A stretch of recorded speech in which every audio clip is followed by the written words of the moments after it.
You remember the other day YouTube was like, yeah, we're going to no longer recommend anyone that's anti-vaccine or says 9/11 was an inside job or flat earthers or any other conspiracy. We're not going to recommend their videos. And we're going to put truth stuff at the top when people search for that. I found some truth. And I'm not mainstream media, but I did find absolute truth. And the problem is this video, no matter what, would come across as conspiracy according to YouTube's guidelines. Therefore, this video probably won't get recommended or shared with anyone else like the algorithms would normally do, even though I feel like this is extremely important and people need to know this. Vaxster.com. Interesting website name. Infanrix Hexa. I guess that's a vaccine. 65 toxins found. All risk, no benefit. Now, surely there's some benefit in a vaccine. I mean, surely there's something in there. And it was posted by a doctor, Dr. Sherry Tenpenny. I've been saying it for years that we need to raise $50,000 to have every vaccine tested to see what is really coming through that needle. This clearly came into focus for me in 2009 with the H1N1 swine flu fiasco. So many people were injured and a big spike in miscarriages and stillborns was reported. I started asking loudly, what is in that stuff? We should test those vials. She says, with the onset, well, she says it's finally happening, first of all, with the onset of government vaccine mandates, which suddenly required Italian children to be injected with 10 vaccines just to attend school, the Italians are fighting back. First, they voted out the government that pushed for the mandates, calling their movement #government of change. Then on December 4th, the new Italian health minister kicked out all 30 members of the Health Policy Advisory Board. On December 13th, Corvelva, a scientific research group, announced it had received 10,000 euros from the Italian National Order of Biologists with plans to use the money to test the contents of every vaccine currently on the market. The result of their first test, their very first test, can't wait to hear this, was released on December 16th in the report, which they linked to. They actually linked to the official report. It is a doozy, she says. Now I'm going to link this website as I always do, since I'm talking about it. This is where I got the story from. Here's what I'm reading you. Reading you a bedtime story or a morning wake-up story. I don't know. You certainly won't hear this in the mainstream media. No, and you won't find it on YouTube searching for it too hard because my video may not show up. Because this might be deemed, and more than likely is deemed, conspiracy. And vaccines are safe. MSNBC, CNN, vaccines are safe. Jason Forrest video, page 99. Where no one will ever go. But this is a fact. This is a real study. This isn't fake.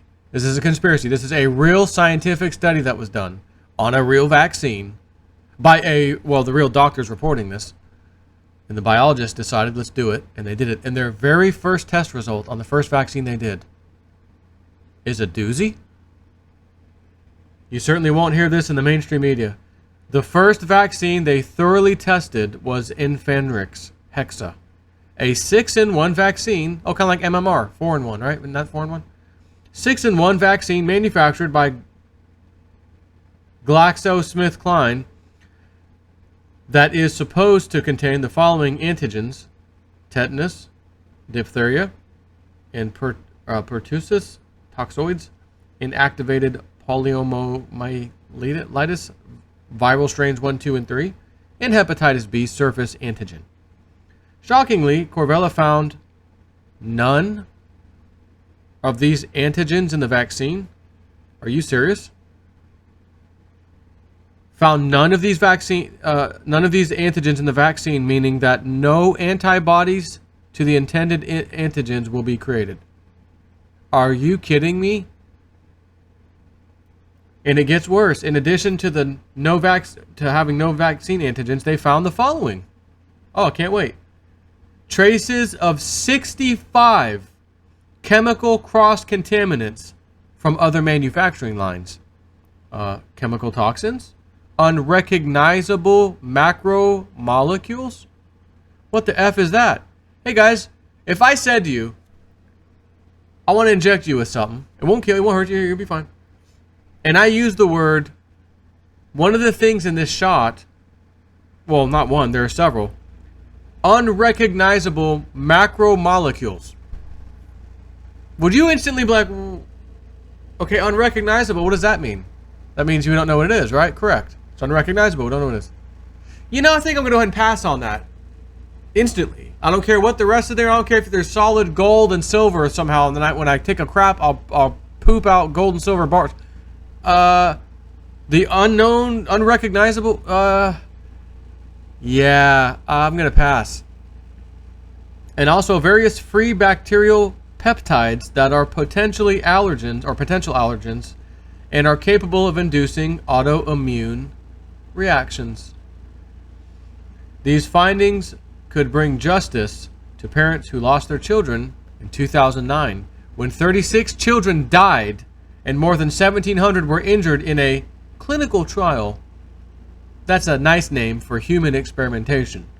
I suspect that as they continue to test each of the vaccines in the childhood schedule, they will find metallic compounds, nanotechnology, and a long list of chemical contaminants. At some point, the work previously published by the Gattis will be vindicated. I wrote about their shocking findings in a previous article that you can find here, which I'm going to open up. Infanrix Hexa is used widely in the international market. The vaccine is all risk and literally no benefit. Its use should be stopped immediately pending further investigation. If their testing continues to reveal no more inconsistencies, GlaxoSmithKline could be in serious legal problems for inappropriate labeling, poor manufacturing processes, and perhaps even charged with murder. Whoa. Update January 17, 2019. The complete analysis of Infanrix Hexa has been released by Corvella and can be found here. But I want to know what the other article she was linking to is.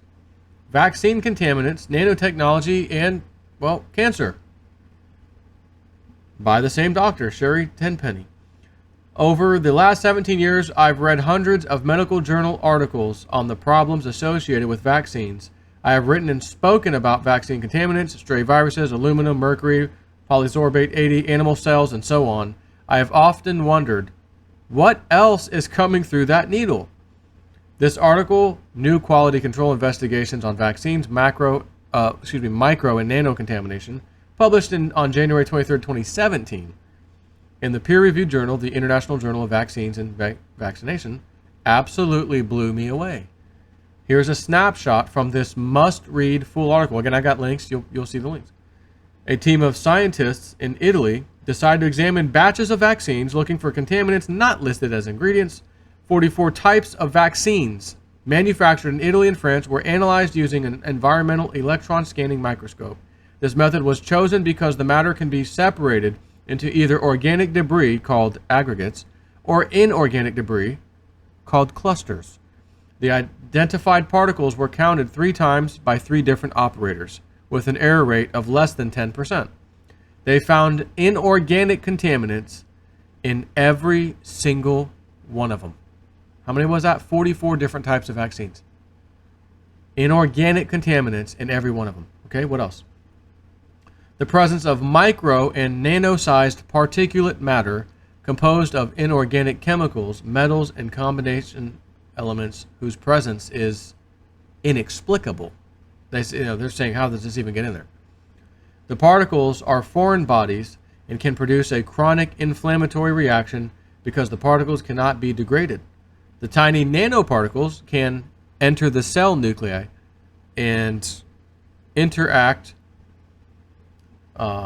interact with cellular DNA. Oh, wait a minute, that was a conspiracy. They're going to alter your DNA with the shots. They're going to F you up. Oh, it's a conspiracy. Tiny nanoparticles can enter the cell nuclei, and interact with cellular DNA. The inorganic particles are neither biocompatible nor biodegradable. That means they are biopersistent. They can induce immediate effects, or the effects may be delayed for a long time after administration.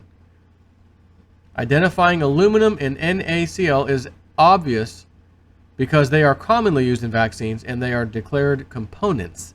But the other materials are not supposed to be in the vaccines or in any other injectable drug. In most circumstances, the combinations detected are very odd. They have no technical use, cannot be found in any material handbook, and look like they form randomly, for example, when waste is burnt. In any case, whatever their origin, they should not be present in any injectable, let alone in a vaccine given to an infant. Wow, she says. While the entire article was disturbing, I found this little paragraph to be the most eye-popping of all. Phthalagen, F-E... How about fail as in F-A-L? Phthalagen, the whole effing industry. Phthalagen, F-E-L-I-G-N, the only veterinary vaccine tested, proved to be the only sample free of inorganic contamination, while allergoid generates a layer of inorganic salts or aluminum so thick that it does not allow to detect other particulate contaminants. So in other words, your pets, the vaccines for your pets, totally safe. Kind of like your pet's food. The dog food and the cat is totally safe. But the other crap you eat, if it's not organic, ooh, sorry about your luck. But not nearly bad sorry about your luck as getting the shot, apparently. Any of these shots. Why would a shot used for allergies, which is an allergoid, be loaded with aluminum, which is known to cause allergies? Why would a cat vaccine have no contaminants, while vaccines destined for humans are loaded with toxic particulate matter? If these vaccine contaminants are due to sloppy manufacturing, the animal vaccine should be contaminated with the same elements, which includes titanium, tungsten, stainless steel, chromium, nickel, aluminum, iron, and a very long list of combination formulated compounds such as I can't even say that, a particle found in the European flu shot, Agripol, and something else is a long name, a particle found in Repivax, one of many European DTaP vaccines. On a side note, Repivax is one nasty vaccine. In addition to the large particle named above, the vaccine contains diphtheria and tetanus toxoid, 4 and 1 pertussis antigens, and 3 polioviruses. The vaccine is produced in Vero cells from African monkeys. It has residual formaldehyde, glutaraldehyde, streptomycin, neomycin, whatever, there's a bunch of stuff, all used for the manufacturing process.